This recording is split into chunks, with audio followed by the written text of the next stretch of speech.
આજે 12 એપ્રિલ 2024 શુક્રવારના દિવસે આજના ચિંતનમાં તમામ સંતો હરિભક્તોને મારા સાષ્ટાંગ પ્રણામ. જય સ્વામિનારાયણ. આજનું ચિંતન નંદ સંતોના કીર્તનો, તેનો મર્મ અને રહસ્ય. પ્રીત પુરવની રે નાથન મૂકી દેજો, પોતાની જાણીને પ્રીતમ કેવું ઘટે તે કહેજો, પ્રીત પુરવની રે નાથન મૂકી દેજો. જે પ્રેમની અંદર દાસત્વ ભાવ ન હોય, પોતાની અલ્પતાનો વિચાર ન હોય અને ભગવાનની મહાનતા કહેતા મહિમાનો વિચાર ન હોય, એવો પ્રેમ પાંગળો છે, લંગડો છે, અધૂરો છે. પ્રેમને પરિપૂર્ણ બનાવવા માટે, ભક્તિને પરિપૂર્ણ અને નિર્વિઘ્ન અને અખંડ બનાવવા માટે એ ભક્તિના પાયામાં મહિમાની જરૂર છે, અંતરદ્રષ્ટિની જરૂર છે, જાણપણાયુક્ત પવિત્ર જીવનની જરૂર છે અને દિવ્ય ભાવ, અલૌકિક ભાવ, એનો અખંડ વિચાર રાખવાની જરૂર છે. મુક્તાનંદ સ્વામી ભગવાન સ્વામિનારાયણની પ્રેમલક્ષણા ભક્તિ કરે છે. ભગવાનને પ્રેમ કરવો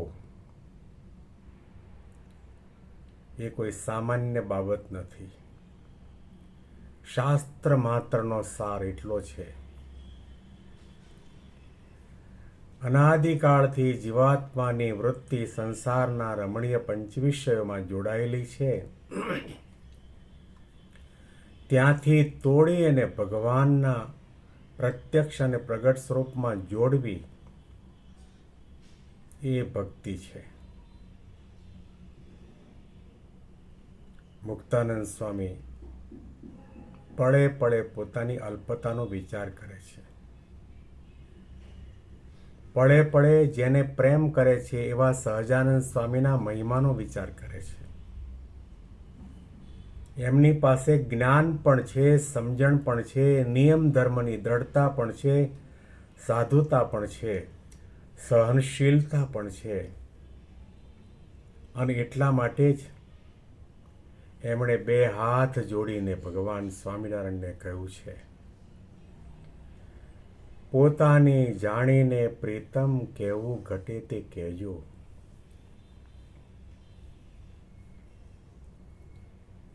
ભગવાનને હૈયામાં ઉમળકો ક્યારે આવે આપણી સાથે પ્રેમ સંબંધ બાંધવાનો? જ્યારે આપણે એમના થઈને રહીએ ત્યારે. જ્યારે આપણને આપણા હૈયાની અંદર, રોમરોમની અંદર અખંડ અનુસંધાન હોય, તમન્ના અને ઝંખના હોય, મારે ભગવાન પુરુષોત્તમ નારાયણ જે મારા પ્રિયતમ છે એને રાજી કરવા છે,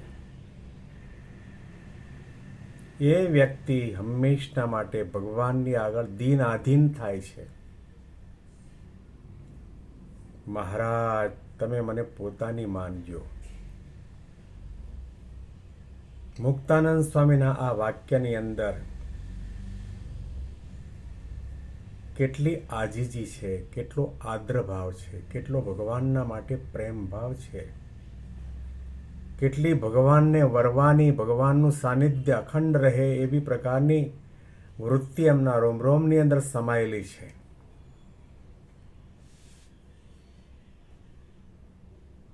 પોતાની જાણજો. આપણે દેહના થયા, સગા સંબંધીના થયા,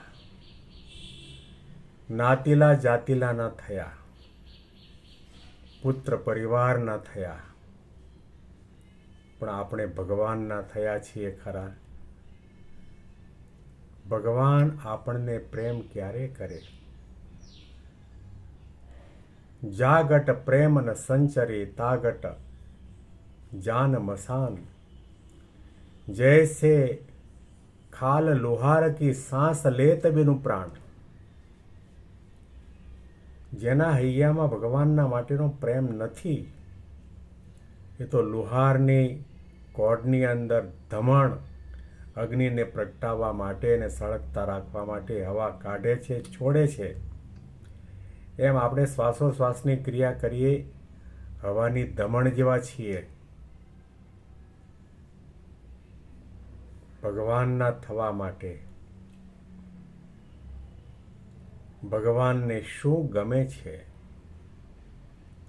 ભગવાનનો શું સિદ્ધાંત છે, ભગવાનની શું રસ રુચિ અને અભિપ્રાય છે, એને જાણવું જરૂરી છે.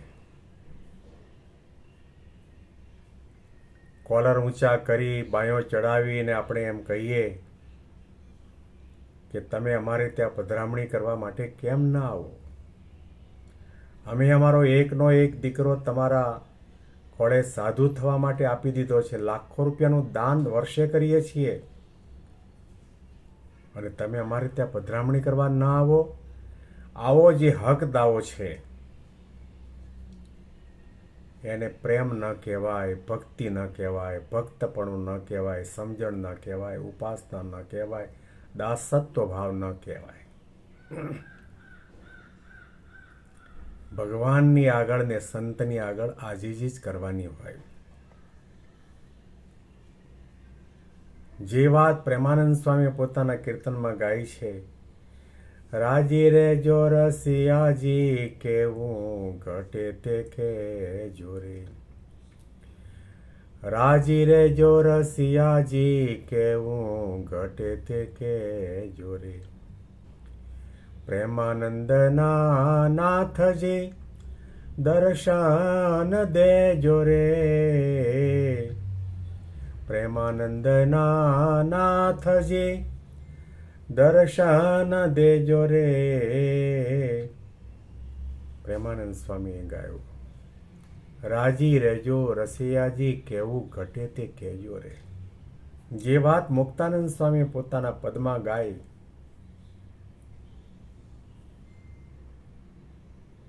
કે અમારી કંઈ પણ નાની મોટી ભૂલચોલ હોય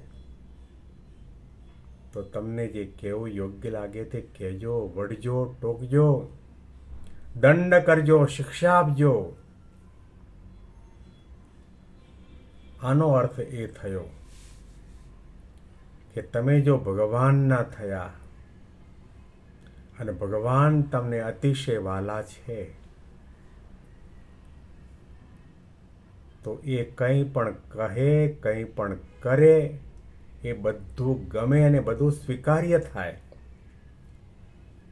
પોતાની જાણીને પ્રીતમ કેવું ઘટે તે કહેજો.